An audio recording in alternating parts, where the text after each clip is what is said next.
سڵاوتانە بێت. پێداچوونەوە بە لیستی موچەخۆران و جیاکردنەوەی کەسی مستحق و نامستحق لە خانەوادەی شەهیدان و ئەنفالکراوان و زیندانە سیاسەکان و پاکردنەوەیان لە ئەوانەی کە بە شێوازی نایاسایی زیاد کراون پرسێکی هەستیارە و پێویستی بە جوهدێکی زۆر و وردبینی و ئیرادەیەکی گەورە و هەروها توانایەکی باش هەیە. ئەمەش ئەو خاڵە بوو کە بەڕوونی لە کارنامەی کابینەی نوێمی حکوومەتی هەرێمی کوردستان خراڕوو. مەبەستمە لەو ئەڵلقەی بەرنامەی هەنگاوی نوێم باس لە چاکسازیەکانی وەزارەتی کاروباری شەهیدان و ئەنفالکراوانی حکوومەتی هەرێمی کوردستان و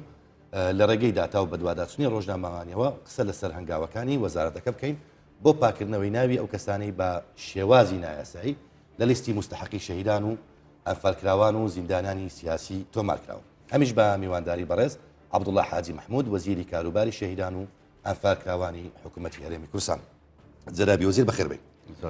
ئەمەوێت لە سەرەتا لەسەر هێڵەگەشتەکانی کارنامەی کابینەی نوێمی حکوومەتی هەرێمی کوردستان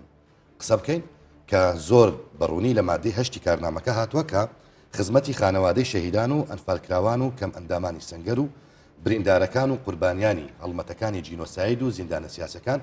لە کارە بەراهیەکانی حکوومەت دەبێت. هەروەها کار دەکەین بۆ پێداچوونەوە بە لیستەکان پاکردنەوەیان لەو ناوانەی بە شێوازی نایاسایی زیادکراون. ئەم دقا کە لە کارنامەی کابینەی نوێمدا لە نەخشە ڕێگایەکە و لە هێڵەگەشتەکان هاتبوو زۆر ڕوونە لەوەی کە خەڵکی نامستحق لەو لیستانەدا هەن و زۆرێک لە گەندەڵی هەیە پێویستی بە چاکسازی هەیە. طبعا لە کارنامەکەش تەرکیز لەسەرەوە کراوە کە پاک دەکرێنەوە بۆ ئەوە چی کراوە تاوەکو ئێستا. بەڵێ زۆر سوپاسی جەنابتانەکەم بۆم بەرنامەیە و بەرنامەکە بەرنامەیەکی گرنگە و تایبەتە بە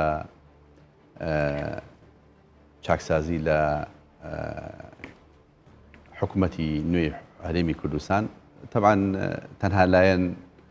بۆ خزمەت گوزاری و خزمەتکردنی کەسوکاری شەهیدان و قوربانیانی جینۆساید و زیندانیانی سیاسی و تاقانەکانی ئەنفال و بەرکەوتوانی چەکی کیمیاوی حکوومەتی هەرێمی کوردستانە و وەزارەتی کاروباری شەهیدانە وەکو لە کارنامەکە هاتووە جەناب ئاماژەت پێکرد و دیارە یەکێک لە مەهامە گرنگەکانی حکوومەتی هەرێمی کوردستانیش چاکسازیە و خۆتان نەزانن لە پەرلەمانی کوردستان لە کابینەی پێشوو یاسای چاکسازی گفتوگۆی لەسەر کرا، بەڵام بەداخەوە لەو سەردەمەدا نەتوانرا لە پەرلەمان یەکلای بکرێتەوە. خۆشبەختانە لەم کابینەیە و لە پەرلەمانی کوردستان یاسایەکی وەدەرچوو و لە حکوومەتی هەرێمی کوردستانیش ڕێنمایی وەدەرچوو و ئێمەش لای خۆمانەوە ئەو بەشەی کە تایبەتە بە وەزارەتی کاروباری شەهیدان و ئەنفالکراوان ئیشمان لەسەر کردووە. و جنابت باش زانی کە بەر لە پەرلەمانیش لە هێڵەگەشتەکانی کابینەی ئێوە ئەوەی کە لە پەرلەمان لە ڕۆژی یەکەمی دەست بەکاربوون و سوێنخواندنتان لەلایەن سەرۆکی حکوومەتەوە خوێندراوە زۆر تەرکیز لەسەر ئەوە کرا لەو خاڵە کە ئەم لیستە پێویستە پاک بێتەوە لە ئەوەلیاتی ئیشکردنیانە بێت. بەڵێ یەکێک لە مەهامە گرنگەکانی کارنامەی نوێی حکوومەتی هەرێمی کوردستان ئەوەیە. ئێستا ئێمە وەکو وەزارەتی کاروباری شەهیدان و ئەنفالکراوان بە پێی ئەو مادە و بڕگانی کە لە یاسای چاکسازی و لە هێڵەگەشتەکانی کارنامەی حکوومەتی هەرێمی کوردستان هاتووە، ئێمە ئیشی لەسەرەکەین. وەزارەتی کاروباری شەهیدان هەم وەزارەتێکی حساسە، هەم وەزارەتێکە یعنی قوربانیانی گەلی کوردستان و ئەو مەئاساتانی بەسەر گەلی کوردستانە هاتووە لە ڕابردووە هەمووی لەم وەزارەتە خۆی بینێتەوە. کەسوکاری شەهیدان بێ، بەرکەوتوانی چەکی کیمیاوی بێ، زیندانیانی سیاسی بێ، تاقانەکانی جینۆساید بێ، شەهیدانی گەلی کوردستان بێ، لەم وەزارەتە خۆی بینێتەوە. لەبەرەوە ئێمەش بەڕاستی وەکو لە یاسای چاکسازی هاتوو ئیشمان کردووە، لیژنەی لاوەکیمان دروست کردووە. خۆتان نەزان لیژنەیەکی باڵای چاکسازی هەیە کە سەرۆکی حکوومەتی هەرێمی کوردستان خۆی سەرۆکی لیژنەی باڵای چاکسازی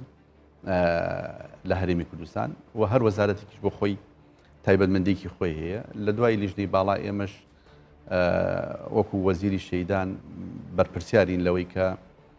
چۆنێتی ڕێکارەکانی چاکسازی چۆڕ بکەینەوە. ئێمەش بە پێی ئەو دقەی کە هاتووە لیژنەی لاوەکیمان دروست کردووە لەسەر جەم پارێزگاکان و لەسەر جەمە ڕێوەبەرایەتەکان بۆ پێداچوونەوە و پاکردنەوەی لیستی شەهیدان و زیندانیانی سیاسی و یاسای چاکسازی بەڕاستی تەنها مەهامی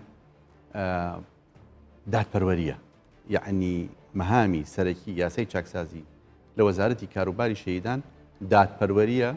بۆ ئەوانەی کە مستحقن، بۆ ئەوانشی کە نامستحق. تایبەت ڕەنگە بۆ هەموو وەزارەتەکان ئەوە خراپ بێت کاتێکە لیستی موچەخۆرانی مستحق و نامستحق تێکەڵی بەیەکتر دەکرێت، بەڵام ڕەنگە هیچی بەقەد ئەوە جێگای ئازار و بریندارکردن نەبێت کە لە وەزارەتی شەهیدان هەبێت. بۆ نمونە خۆتان نەزان ئەو شەهیدانە ئەوەی کە ئێستامە تێیدا دەژین لەژێر خوێنی شەهیدان و ئەنفالکراوان و زیندانی سیاسیانە، ئەمەوێت لەسەر پاکردنەوەی ئەو لیستە زیاتر قسە بکەین. هاوکاران ڕاپۆرتێکیان دروست کردووە، تێیدا داتا و زانیاری زۆری تێدا، با پێکەوە ببینین. وەزارەتی کاروباری شەهیدان و ئەنفالکراوان تا ئەم ساتە پێداچوونە و وردبینیکردنی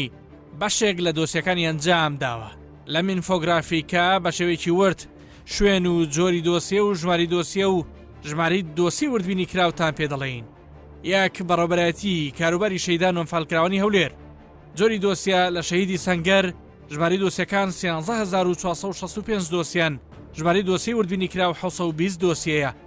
دوو شەهیدی جینۆساید 3026 دۆسیە، 370 دۆسیە وردبینی تیاکراوە. شەهیدی هاوڵاتی کە ژمارەکە 8458 دۆسیەیە، 251 کەیس وردبینی تیاکراوە. دووەم بەڕێوەبەرایەتی کاروباری شەهیدان و ئەنفالکراوانی سلێمانی، جۆری دۆسیە شەهیدی سەنگەر 7695 دۆسیە هەیە، 753 دۆسیە وردبینی تیاکراوە. شەهیدی جینۆساید 7826 دۆسیە هەیە، بەڵام تا ئێستا کاریتیان نەکراوە. شەهیدی هاوڵاتی 8762 دۆسیە هەیە، بەڵام تا ئێستا 1482 دۆسیە وردبینی تێدا کراوە. سێەم بەڕێوەبەرایەتی کاروباری شەهیدان و ئەنفالکراوانی دهۆک، شەهیدی سەنگەر، ژماری دۆسیەکان بە 6450 دۆسیە تۆمارکراوە، بەڵام کار لە 557 دۆسیە کراوە. شەهیدی جینۆساید 778 کەسە، بەڵام 500 دۆسیەیان پێداچوونە و وردبینی تێدا کراوە. شەهیدی هاوڵاتی 3908 کەیسە، 474 دۆسییان وردبینی تیاکراوە. ئەسخۆ سەرۆک لیژنەمە ڕۆژانە ئەم لەسەر بە فایلە طڕینی نەخارێ هەندێک جارە فایلێکی بتنێ ئەم نیف ساعتت مینینە پێدە چ قەرا دەین چ قەڕ نەدەین هەندێک جارەژی پشتی نیف ساعتە ئەم دڵا دەینە ڕەخەکی دەبێژین کانە بلا ئەvە بچیتەvە کولیندا ئەم بشین قەرارەکە درستە سەر بدەین. بە گوێرەی یاسای ژمارە 9 ساڵی 2015 یاسای ماف و ئیمتیازاتی تاقانەکانی جینۆساید، تاقانە و کەسێ لە کۆمەڵکوژیەکانی کوردستاندا بە تەنیا ڕزگاری بوو بێ. بە پێی پێڕەوی ژمارە 4 لە یاسای چاکسازی، کارەکانی لیژنەی تایبەتمەند بە تاقانەکان بەرەو کۆتایی دەچێت. تا ئەم ساتە پێداچوونەوە بە دۆسیەی هەر 361 کەیسەکەی تاقانە ئەنجام دراوە. بە پێی زانیاریەکانی کوردستان 24 نزیکەی 120 تاقانە لە ناو لیستەکە دەردەهێنرێ، کەوان بەرجە یاساییەکانی بوون بە تاقانەی جینۆسایدیان تێدا نییە و واک تاقانە لە ماوەی ڕابردوو ناویان تۆمار کراوە. لیژنەیەک پێکەوە و پێداچنەوە بە دۆسی تاقانەکان، ئێمە کارەکانمان بەرەو کۆتاییە چێت. تا ئێستا ئەوەی کە لیژنەکە ساغی کردەوە 320 کەسە، بەڵام ئەم ژمارەیە پاش پێداچنەوەکەی ئێمە کەمەکات. هەفتەی داهاتوو ژمارەکە دەرەکەوێت کە چەندە ئێمە و کاتی ئەعلانیەکەین. ئێرە بەڕێوەبەرایەتی شەهیدانی سلێمانیە بەردەوام لە ڕێگەی لیژنەیەکەوە کە بە پێی یاسای ژمارە 2 2020 چاکسازی دروست کراوە، پێداچوونەوە بە دۆسیی شەهیدانی سەنگەر و جینۆساید و هاوڵاتی و بەرکەوتوانی چەشی کیمیایی و زیندانیانی سیاسی و تاقانەکان ئەنجام دەدرێت. تا ئەم ساتە پاکسازی و چاکسازیکردن بە شێوەیەکی باش دەڕوات بەڕێوە. ئێمە وەک بەڕێوەبەرایەتی گشتی کاروباری شەهیدان و ئەنفالکراوان لیژنەیەکی لاوەکیمان هەیە بە سەرپەرشتی خۆم و بە نوێنەرایەتی هەردوو بەڕێوەبەرایەتی گشتی هەڵەبجە و گەرمیان ئامادەنتیای لەگەڵ ژمارەیەکی پسپۆری فەرمانبەرانی بەڕێوەبەرایەتی گشتەکەمان دەستمان کردووە بە پرۆژە چاکسازیەکەی خۆمان، ئەوەی کە بە پێی یاسای ژمارە ساڵی 2000 و یاسای ژمارە ساڵی 2007 شمولی نەکا بە دۆسیەکانیان ئاچینەوە. ئەوەی بابەتی ئێمە زۆر کە گرنگە وەکو پارێزگای هەڵەبجە بابەتی پیاچوونەوەی بە دۆسی بەرکەوتوانی چەکی کیمیایی و شەهیدانی کیمیاباران. قۆناغی یەکەم دۆسی بەرکەوتوانی چەکی کیمیاوی خۆشبەختانە بەم نزیکانە ئەو تیمە تایبەتی کە لەلایەن وەزارەتی تەندروستی و ڕائەسپێرێن لە نەخۆشخانەی هەڵەبجە و سلێمانی ئەم تیمەدا ئەنیشێت، تیمێکیان و تیمی دووەمیشیان لە پارێزگای هەولێردا ئەنیشێت بە مەبەستی پیاچوونەوە بە دۆسی بەرکەوتوانە ئەوەی کە پێشووتر کراوە و ئەوەشی لە دواتر ئاگرێت. بە تەنیا لە ماوەی 6 مانگی ساڵی 2020دا لە بەڕێوەبەتی گشتی شەهیدانی هەولێر 2 ملیار و 164 ملیۆن دیناریان گەڕاندۆتەوە بۆ خەزینەی حکوومەتی هەرێمی کوردستان کەوا کەسانێک بە ناڕەوا موچیان وەرگرتووە یان تێبینی هەبووە لە سەریان یاخود دووموچە بوون و وارسی نایاسایی و ناشایستە بوون. بەرپرسانی بەڕێوەبەرێتیەکە دەڵێن کابینەی نۆیەم زیاتر چاوکرا و دەستکراوەی کردن لە چاکسازی و لابردنی کاری نایاسایی. یاسایەک هەیە ئەمە ئیشی لەسەر دەکەین پەیڕەوەک هەیە بە هەمان شێوە کۆمەڵک ڕێنماییە بە دەرلەوە هیچ مەزارێکی تێدا نییە بتوانین شەهید تۆمار بکەی یان امتیازات بدەیە کەس و کاری شەهیدان. چاکسازی و پاکسازی دەکرێت بە پشتیوانی حکوومەتی هەرێمی کوردستانیشەوە. وا دیارە لیژنەی کاروباری شەهیدان لە پەرلەمانی کوردستان بە وردی چاودێری جێبەجێبوونی یاسای چاکسازی دەکەن و بە ئەنجامەکانی کارکردنی وەزارەتی کاروباری شەهیدان و ئەنفالکراوان دڵخۆشن. ئێمە هەموو هەوڵەکانی خۆمان خستۆتە گەڕ هەواڵانی وەزارەتی شەهیدانش ئاگادارن کە ئێمە چاودێری چڕ دەکەین لە هەموو یعنی ئەو لژنانەی کە کاری هەنگاوەکانی چاکسازیان لەدەستا یعنی ئەگەر بڵێم هەفتانە مانگانە ئێمە چاودێری تون دەکەین بزانین هەنگاوەکان چۆنە ئەگەر لە شوێنێک خەلەلێک هەبێ ئێمە ئاگاداریان دەکەنەوە یاخود ئەگەر لە شوێنێک کێشە و گرفتێک هەبێ ئێمە وەزیری شەهیدان بریکاری وەزیری شەهیدان تەنانەت بەڕێوەبەرایەتەکان ئاگادار دەکەینەوە. کارەکان بە هەمانگی چەندین وەزارەتی دیکە لەوانە وەزارەتی ناوخۆ و تەندروستی و دارایی و پێشمەرگە و فەرمانگەی هەماهەنگی و بەدەدا چوون بەڕێوە دەبرێن و بەردەوامیان هەیە.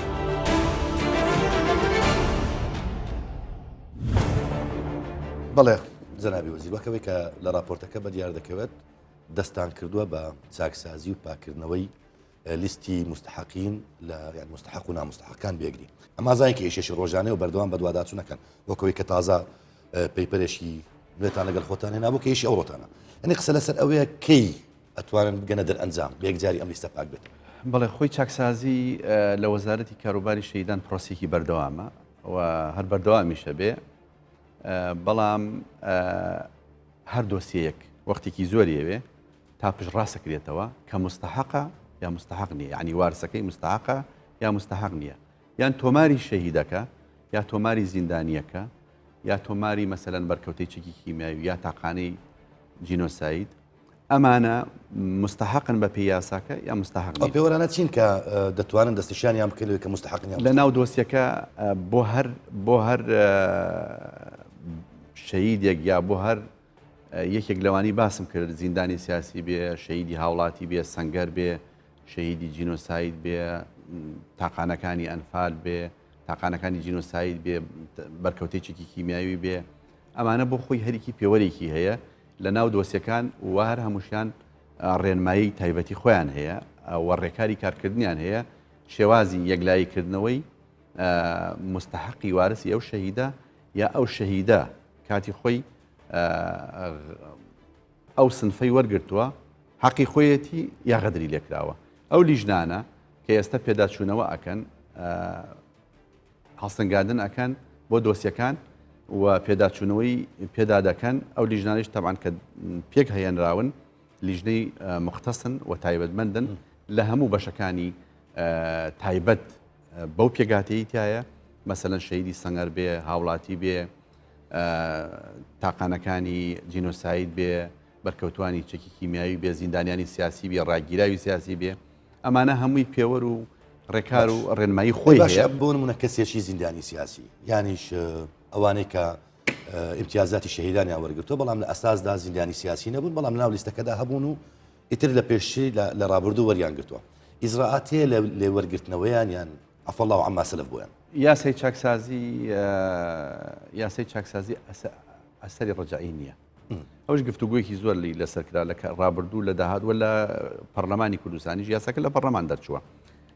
ئەوەی نامستحق بێ کە بۆی کراوە لە ئێستەوە ئەبڕێ کۆتایی پێێنێ ئەوەشی مستحق بێ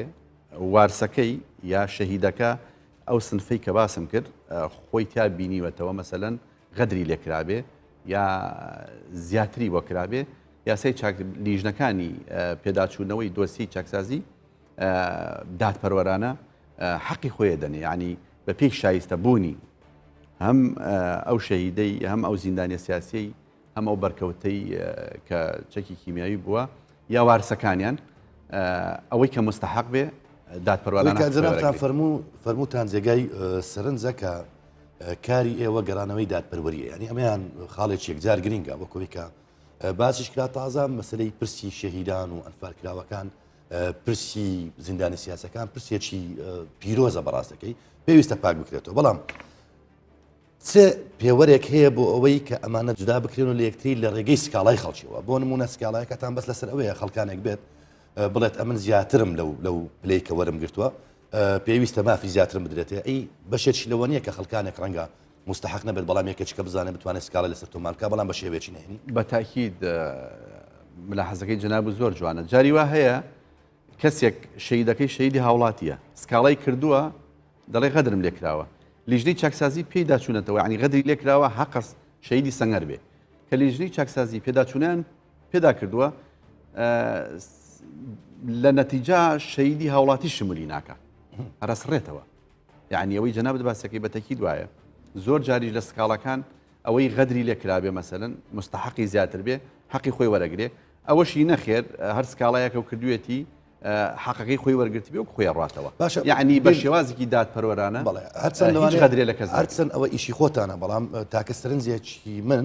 وەکو ڕۆژنامە نووسێک دەڵێ مەسەلەن بۆ نمونە شەهیدان لیستەکە بڵاو بکرێتەوە و خەڵکانە شەهیدانن ینی بۆی خەڵکێک بزانێت کە ئەمە شەهید نییە پەیوەندی بکات بە پیجێکتان بە شتێکتان بۆ زیندانی سیاسیش بە هەماشەوە ڕاستە ینی ئالێتێکە بوو ئەو ئالێتە من نازانم چەند دروستە و چەند باشە کاتی خۆیوانی زیندانی سیاسی دەبێت لەبەردەم حاکم دوو لە شایدەکان سوێندیان خوارد بە ینی بۆ مەسلەی شەهیدان و ئەوانش پێویست نیە ئیشێکی لەو بابەتە بکەن پێوەشی تێڕوانینەکە تێڕوانینێکی بەجێیە ئێمە یەکێک لەو خاڵانی کە قسەمان لەسەر کردووە گفتوگۆ لە گفتوگوایە کە لە دوای پاکسازی پاکردنەوەی لیستەکان و پشتڕاستکردنەوەی چووکە بۆ نمونە باسی زیندانی سیاسیت کرد هە زیندانێکی سیاسی کە لە فلتەرەکانی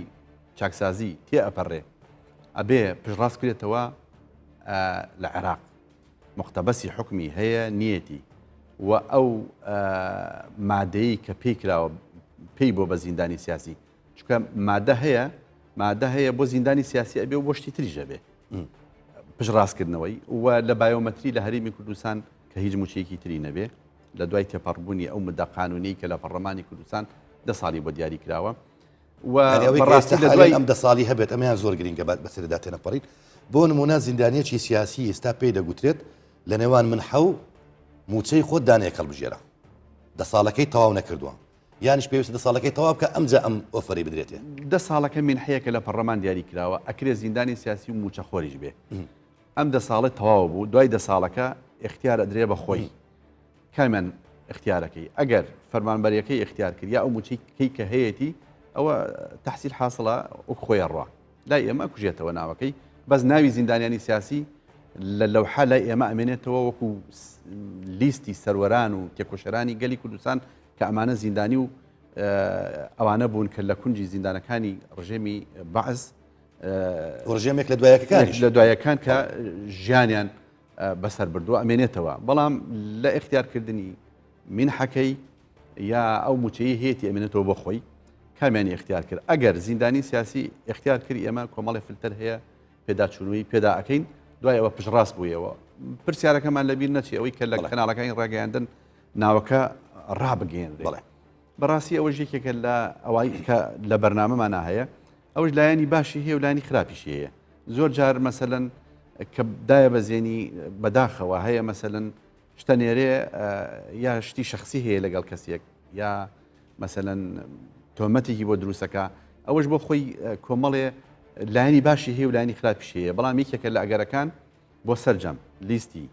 شەهیدانی گەلی کوردستان و بۆ سەرجەم لیستی زیندانیانی سیاسی لە دوای پشتڕاستکردنەوەی لە لیژنەکانی چاکسازی یەکێکە لە ئەو پێشنیارانەی کە لە کەناڵی فەرمی وەزارەتی کاروباری شەهیدان بە لیست ناوەکان بێن نەخوارەوە بڵێن ئەمە لیستی ئەو شەهیدانەیە کە سەنگەرن لە پارێزگای سلێمانی هەولێر دۆک یا هاوڵاتین یا مەسەلەن زیندانی سیاسین پشتڕاست کراوەتەوە لەسەر زیندانی سیاسەکان دیسا بوەستین بە پێی بێدوادوەچوونەکان لە پێشتر 5157 کەس منحیان هەبوو کە بۆ ماوەی 10 ساڵ پێیان دەدرا لە ئێستا 984 کەس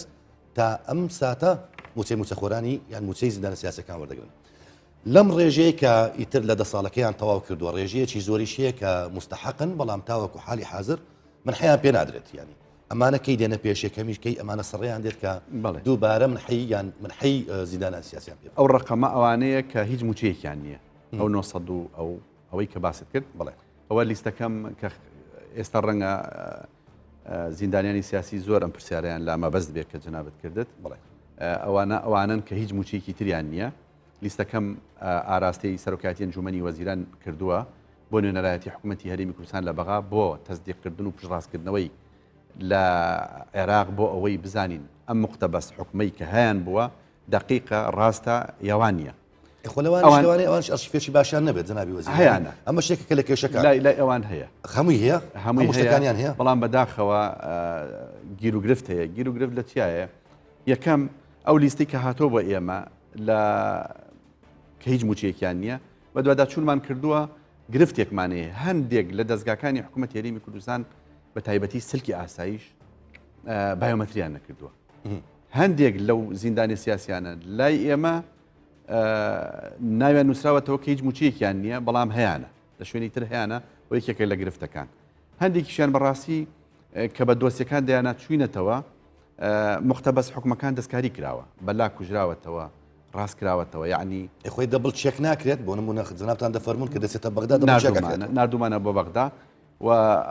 ئەم ڕۆژ نووسراوم کردو بۆ ئەنجومەنی وەزیران کە بایۆمەتری دیسانەوە پشڕاستی بکەنەوە ئەمانە لە هەرێمی کوردستان هیچ موچێکی تریان هەیە یان نیانە ڕەسەن دوای ئەوە موچەکەیان ئەوانەی کە لەو 900 ئەوەی کە جەنابەت باسی کرد کە زیندانیانی سیاسین بەداخەوە فترێکی زۆرە کە گلەی و گازیندەی زۆریشیانە یاقی خۆیانە ئەوانەی کە هیچ موچەیەکیان نییە بە فەرمانی جەنابی سەرۆکی حکوومەتی هەرێمی کوردستان دوای گفتوگویەکی زۆر بەڕێز کاک مەسرور بڕیاریە کە موچیان بۆ بەسرێتەوە ئەوانەی لە هەرێمی کوردستان هیچ موچەیەکیان نییە زیندانی سیاسی بوون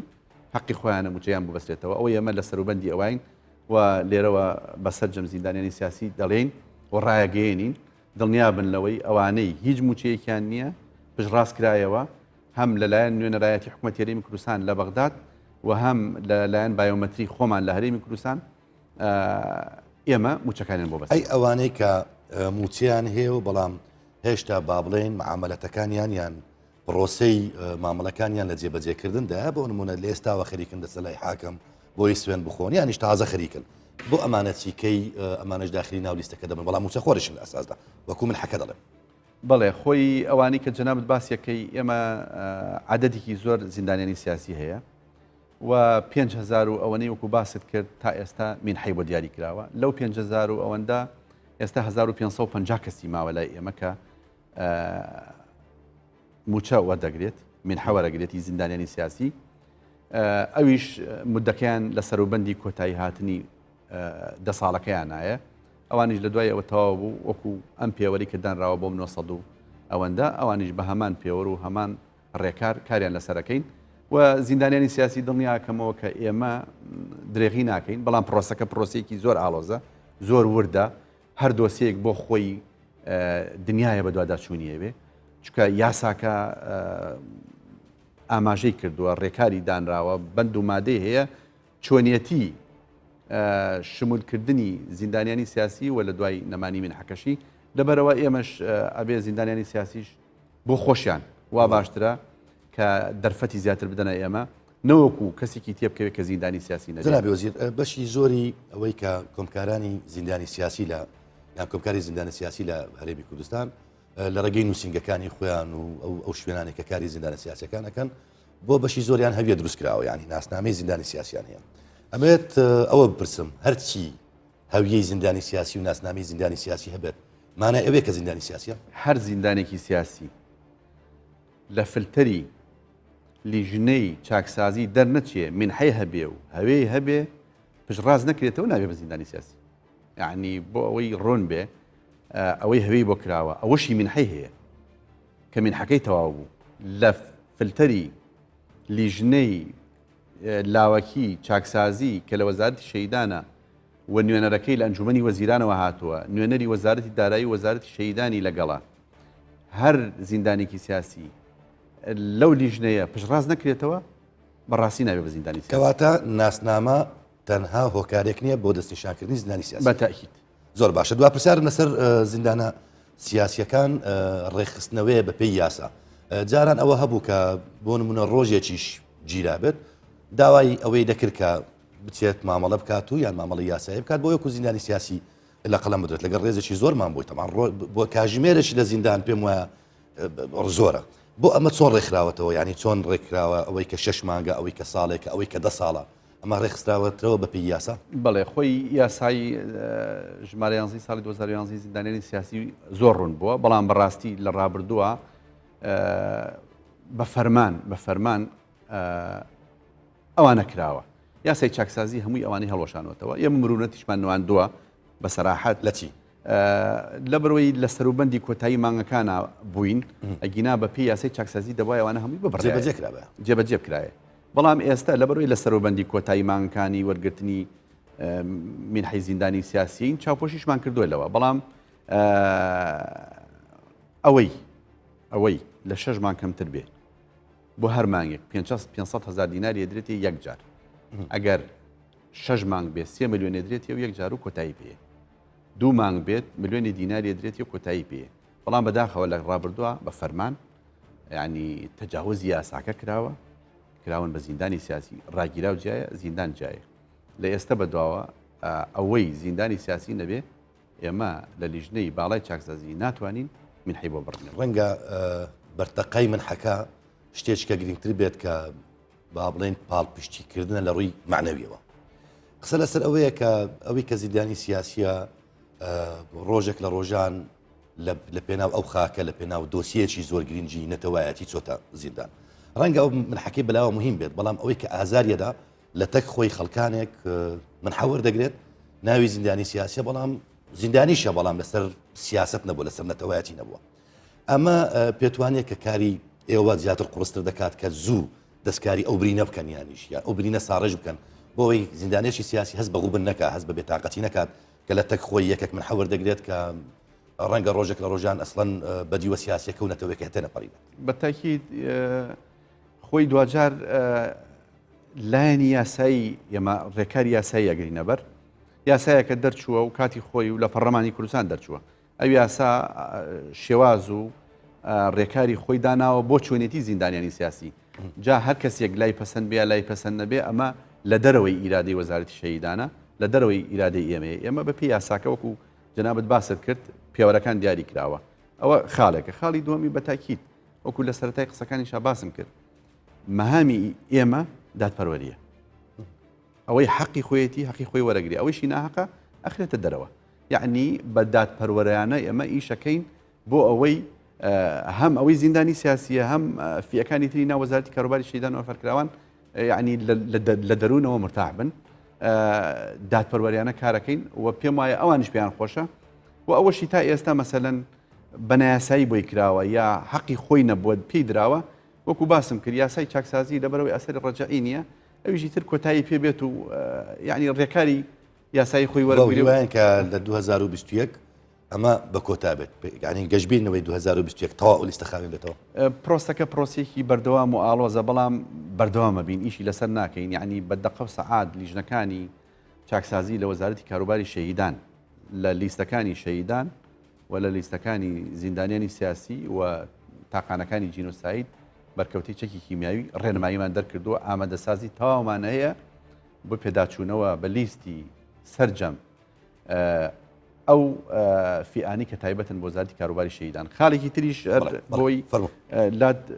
ڕوون بێ ئێمەش بە هەمان شێوەی دام و دەستگاکانی تری هەرێمی کوردستان فەرمانبەرمان هەیە لەوەش ئیشمان کردووە و بە شێوازێکی زۆر باش یەکێکی نە وەزارەتانەی کە فەرمانبەرانی ئێمە تا دوێنێت تقریبان لە کۆتاییە بوو کە راپۆرتی خۆمان پێشکەشی لیژنەی باڵای چاکسازیەکەین کە وەزارەتی کاروباری شەهیدان لە ڕووی چاکسازی و فەرمانبەرانمە کۆتایی پیان هیچ ڕێگریەک نییە هیچ ڕێگریەک نییە. ئیرادەیەکی باشی بەڵێ ئیرادێکی باش هەیە لای ئێمەوە بە تایبەتیش بەڕاستی هەم کابینەکە بەگشتی هەم وەزیرە بەڕێزەکان هەم جێگری ڕێسی وزەرا هەم خودی سەرۆکی حکوومەت یاریمی کوردستان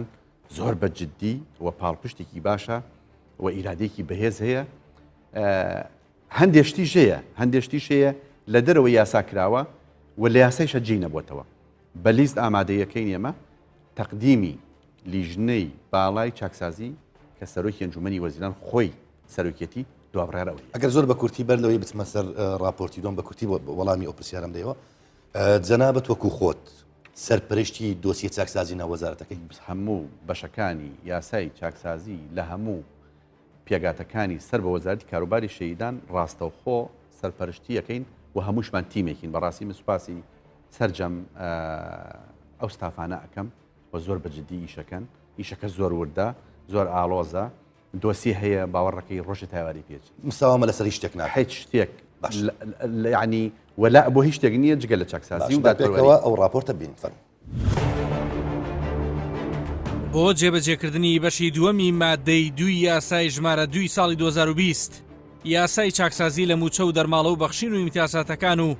خانەنشینی لە هەرێمی کوردستان وەزارەتی کاروباری شەیدان و ئەنفالکراوانی حکوومەتی هەرێمی کوردستان تا ئەم ساتە کۆمەڵێک هەنگاوی ناوە لەوانە یەک دەرچواندن و بڵاوکردنەوەی ڕێنمایی ژمارەیەکی ساڵی 2021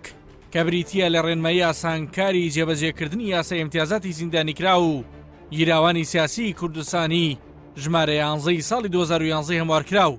دوو دەرچواندن و بڵاوکردنەوەی ڕێنمایی ژمارە 2 ساڵی 2021 کابریتیە لە ڕێنمایی ئاسانکاری جێبەجێکردنی یاسای ماف و ئیمتیازاتی کەسوکاری شەیدان و ئەنفالکراوان لە هەرێمی کوردستان ژمارە 9 ساڵی 2007 هەموارکراو سێ سەردانی مەیدانی لیژنەی وەزارەتی کاروباری شەیدان و ئەنفالکراوان بۆ بەسەرکردنەوەی لیژنە لاوەکیەکانی چاکسازی لە بەڕێوەبەری تێگەشتیەکانی هەولێر سلێمانی و دهۆک بارپرسانی وەزارەتەکە دڵخۆشن بە ئەنجامدانی کارەکانی چاکسازی و دەڵێن بۆ یەکەم جارە بەرنامەی سەرەکی کابینەیەکی حکوومەتی هەرێمی کوردستان چاکسازی بێ هەرچەندە کارێکی پڕ ئەستەنگ بەڕێوە دەبن. بۆ یەکەم جارە لە مێژووی حکوومەتی هەرێمی کوردستانە کە کابینەیەکی وزاری بەرنامەی سەرەکی خۆی مەسەلەی چاکسازی بێ کامەلا من خاڵێکی گرنگەوە پێم وایە ئەگەر تعبیرەکە ڕاست بێ کارێکی شۆڕژگەڕانی زۆر گرنگ و گەورەیە. ئەو دۆسیانەی ئێمە دۆسی پیرۆزن هەر دۆسیەیەک چیرۆکێکە هەر دۆسیەیەک ڕۆمانەکانی تۆ هەر دۆسیەکەیتەوە دۆسی شەیدا دۆسی زیندانی سیاسیە دۆسی بەرکەوتی چەکی کیمیاویە یەکەیەکەیان چیرۆکن ڕۆمانن ڕیوایەتن یەکەیەکەیان تۆمارێکی گرنگی مێژووی قۆناغێکی خەبات و قوربانیدانی گەلی کوردستانن ئەمانە کارێکی ورد و کارێکی قورسن خۆشبەختانە لیژنەکانی ئێمە لەسەر ئاستی دیوانی وەزارەت لەسەر ئاستی بەڕێوەبەرایەتیە گشتیەکان هەمویان کاری شەوانە ڕۆژی ئەنجامەدەن بۆ پێداچوونەوە و ڕێکخستنەوە و پاکتاوکردنی ئەم دۆسیانەوە کاری زۆر باشکراوە ئینشاڵڵا لە ئەندێکی نزیکە نەتیجەی زۆر باش. لێرە لەم ژوورە لە دەی 2021دا کەوا یەکەمین دانیشتن کراوە هەموو ڕۆژێک لێرە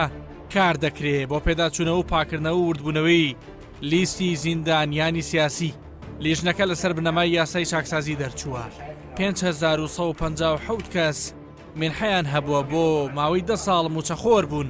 بەڵام ئەوە ڕاگیرا و تەنیا 984 کەس تام ساتەکە هیچ موچەیەکیان نییە موچەکانیان بۆ دەبەسترێتەوە. پێداچوونەوەمان بە سەرجەم دۆسیەکانی ئەواندا کردووە پێداچوونەوەیکی ورد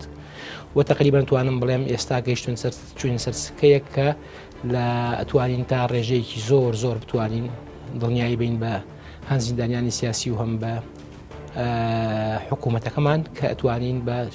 بە دادگەریکی تەواو بە عەدالەتێکی تەواو ئەو دۆسیانە هەموو یەکلای بکرێتەوە. 5157 کەس موچەخۆر بووە کە 10 ساڵ مێنحیان وەرگرتووە. لەم 5157 کەسە 984 کەسیان کە وەکو بۆ ئێمە هاتووە ئەمانە هیچ موچەیەکی تریان نیە. بۆیە سەرۆکی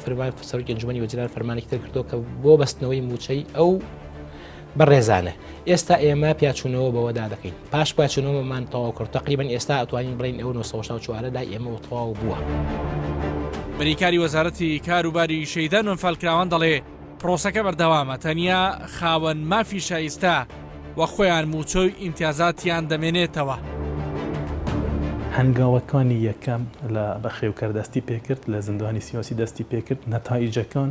لە نهایەتی ئەم وانگە ڕادەگەیەندرێتن. هەنگاوی دووەم کە لە بەڕێبەراتیە گشتیەکان ئاڕاستی وەزارەتی کاروباری شەهیدان دەکرێتن ئەویش لە ماوەی ئەم مانگەی داهاتوودا نەتائیجی پشکنینی دۆسیە شەهید دانیشتنی مەحلۆنی دەکەین بۆ ڕای گشتی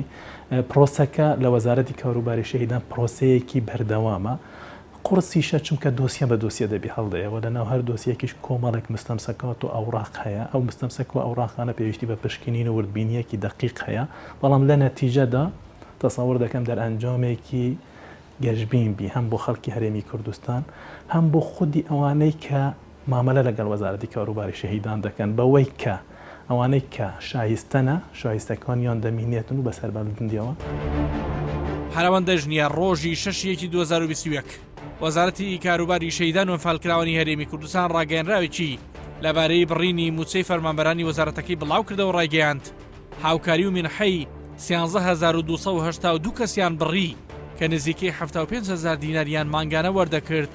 کە مەرجی یاساییان تێدا نەبووە.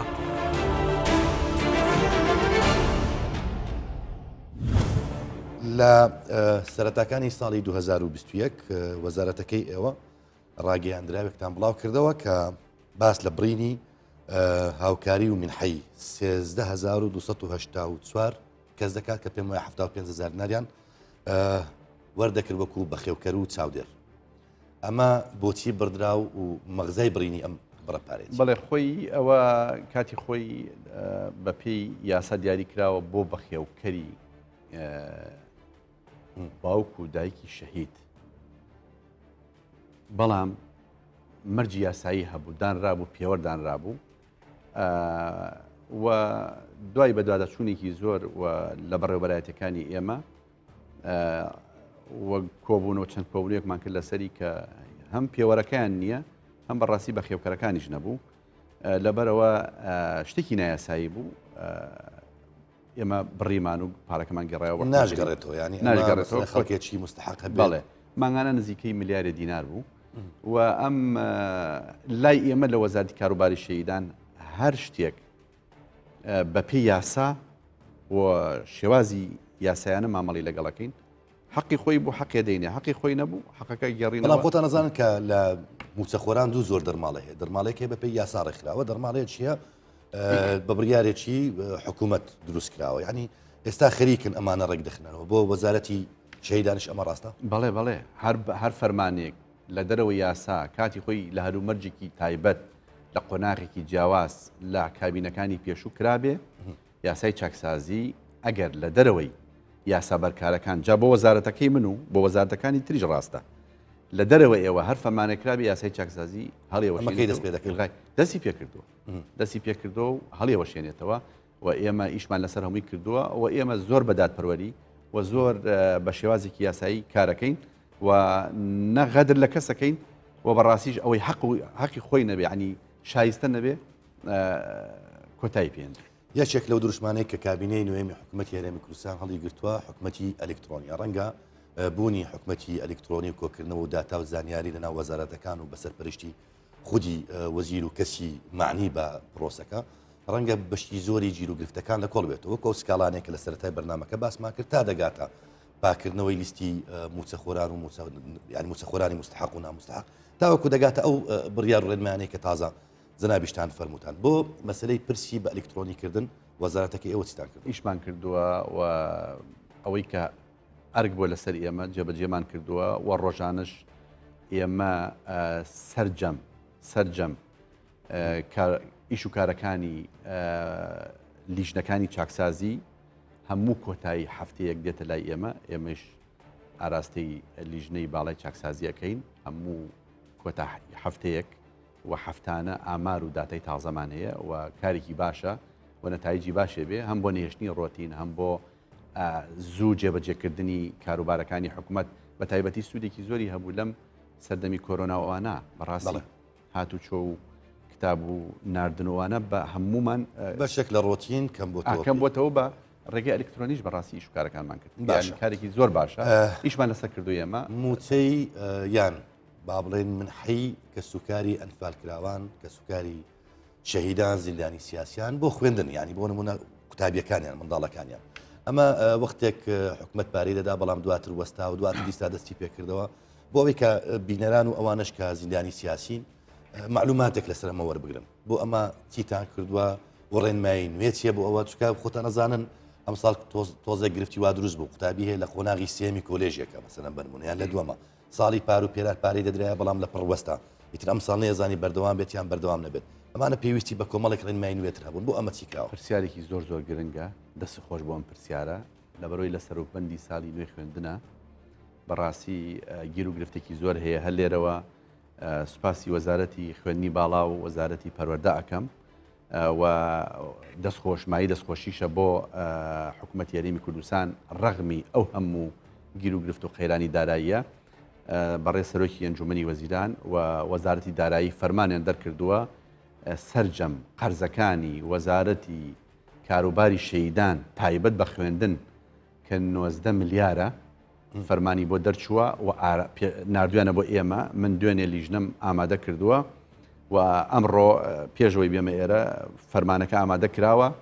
فەرمانەکە دەرئەکەم بۆ جێبەجێکردنی پارەی خوێندنی سەرجەم کوڕ و کچی شەهید و زیندانی سیاسی و داواژەکەم لە بەڕێز سەرۆکی زانکۆکانی هەرێمی کوردستان و قوتابخانە و پەیمانگاکان زەخت نێنە سەر خوێندکاران و زەخت نێنە سەر کوڕ و کچی شەهید و زیندانیانی سیاسی هاوکاریان بکەن ئێمە بەپێی ئەو لەوێت و بەپێی ئەو ڕێکارانی دامان ناوە مانگانە وەزارەتی دارایی سولفەیەک ئەداتە ئێمەش بە شێوازێکی دادپەروەرانە بە سەرجەم زانکۆ پەیمانگاکان و قوتابخانەکانە دابش یەکەین و لە سەرجەم پارێزگاکانی هەرێمی کوردستان بۆ ئەوەی گیر و گرفت هەیە وەکو جەنابەت فەرموود زۆر لە زانکۆکان حەقی خۆیانەوانیش بەڕاستی قەرزێکی زۆریان شەمە تەرکیز لەسەر ئەوە بکەین یعنی قەرزێکی زۆریان لای وەزارەتی شەیدان و حکوومەتی یاریمی بەڵام زراوی وەزیر ینی دەرفەتی کۆمنتەکەم پێ بدە ینی ڕاستە ئەم زانکۆیانە کە ئەهلین بزنسەکەن و مافی خۆیانە و ئەو زانکۆیانە پڕن لە قوتابی خوا پێدا و لەگەڵ ئەوەش منداڵێکی شەهید و زیندانی سیاسیشی دەدا ینی پێتوانی ئەم زەختکردنەی ئەم زانکۆیانە بریندارکردنی هەستی ئەم کەسە بێت کە کوڕی زیندانێکی سیاسیان کوڕی شەیدێکە من داوایان لە یەکەم هاوکاریمان بکەن و جێگەی خۆیەتی سوپاسی دیوانی سەرۆکایەتی ئەنجومەنی وەزیرانیش بکەم کە هەم سەرۆکی دیوان و هەم ستافەکەیان ستافێکی زۆر باشن و چەندین ڕێنمایی و ڕێکار و کاراسانیان بۆ ئێمە کردووە و لای خۆشیانەوە قسەیان کردووە لەگەڵ وەزارەتی خوێندنی باڵا و وەزارەتی پەروەردە و ئێمەش داوایان لە یەکەینەوە کە کار ئاسانی زیاتر بکەن ئەوان حەقی خۆیانە بەڕاستی قەرزێکی زۆریان لای زانکۆ هەیە لە تەدبیربووندایە قەرزێکی زۆریان لای وەزارەتی کاروباری شەیدانە بەس ئێمە دڵنیانەکەینەوە کاراسانی بکەن بۆ لەوەش مامەڵەیەکیان مامەڵەتی دۆستانەیە بەڵێ باش بێت لەگەڵ کەسوکاری شەهیدان بەتەئکید شەهیدان و زیندانیان زەخت نەکەن لە کوڕ و کچی شەهید یعنی سولفێکی زۆری بۆ نایە لەم قەیرانی دارایی و بێئیمکانیەتی و لە ساڵانی ڕابردوو کە وەزئی اقتصادی هەرێمی کوردستان خۆتان نەزان چۆن ڕاستە ئیسا حکوومەتی هەرێمی کوردستان بەڕێز سەرۆکی ئەنجومەنی وەزیران فەرمانی دەرکردووە پارەی قەرزی خوێندن سەرفەکەینەوە بە دڵنیایی ئەدەینە سەرجەم زانکۆکان و وەزارەتی خوێندنی باڵا و وەزارەتی پەروەردە بەڵام لای خۆیانەوە بەڕاستی داواکەم لە سەرۆکی زانکۆکان زەخت نەکەن لە خوێندکاران ڕۆژانە تەلەفۆنم بۆیە یعنی داوای پارەیان لێەکەن ئێمە لە فترێکی زۆر کەمە لەمڕۆوە فەرمانەکە دەرەچێت لەگەڵ وەزارەتی دارایی ئەینێرین بۆ خەزیێنەکان ئەو سلفەی بۆمان دیاریەکەن بە دادپەروەرانە دابەشەکەین بە سەرجەم خوێندنگاکان زانکۆکان پەیمانگاکان وەجبە بە وەجبە پارەی سەرجەم قەرزی سەرجەم خوێندکاران دەدەینەوە وێ داوایان لە یەکەم کاراسانیمان بۆ بکەن لە کۆتاییدا ئیستیغلالی کۆمەڵێک بروسکە پرسیارەکەم یەک لەوانە پرسی پێدانی زەویە بە کەسوکاری شەهیدان پێشتر پیان درراوە بەڵام تاوەکو ئێستا تاپۆ نەکراوە ئەگەر بە کورتی وەڵامی ئەوم یەکێکە لە گرفتە سەرەکیەکانی وەزارەتی کاروباری شەهیدان و ئەمڕۆ داوای راپۆرتێکم کردو ئاخر معلوماتی سەرجەم زەوی شەهیدان زیندانیانی سیاسی بۆ بنێرن ئەمڕۆ ئەینێرن گیر و گرفتێکی زۆرمان هەیە ڕقم دراوە زەوی نییە ئیفراز نییە نامستەحەقە حەقی خۆی وەری نەگرتووە کێشە هەیە لە پارێزگایەکی ترە لە پارێزگایەتر ناوی هاتووەتەوە ئەمە کۆمەڵی کێشن لەگەڵ وەزارەتی شارەوانی بەڕێز وەزیری شارەوانی سوپاس یەکەم لەسەر خەتین هەمانگی وابکاریمان هەیە و هەندێک زەویش تابعی وەزارەتی زراعان ئەویش هەر ئامادە سازی زۆری یعنی کراوە و پشتیوانی زۆر ئەکرێ بە تایبەتی وەزارەتە وەزارەتێکە پەیوەندیدارە بە سەرجەم وەزارەتەکان هەم وەزارەتی تەندروستی هەم شارەوانی هەم زراعا هەم پێشمەرگە ناوخۆ وەزارەتی داد سەررجەم وەزارەتەکان یعنی لەگەڵ ئێمە هەماهەنگی خاڵی مشتەرەکمان هەیە و ئێمە وەکو جەنابەت فەرمووت ئێمە لەم بەرنامە ناتوانین هەمووی باسکەین بەڵام هەر بۆ معلوماتی جەنابەت ئێمە دوو ڕێنمایی دوو پەیڕەو دەرچووە لە ئەنجومەنی وەزیران ڕێنمایی شەیدان دەرچووە ڕێنمایی زیندانیانی سیاسی دەرچووە ڕێنمایی تاقانەکانی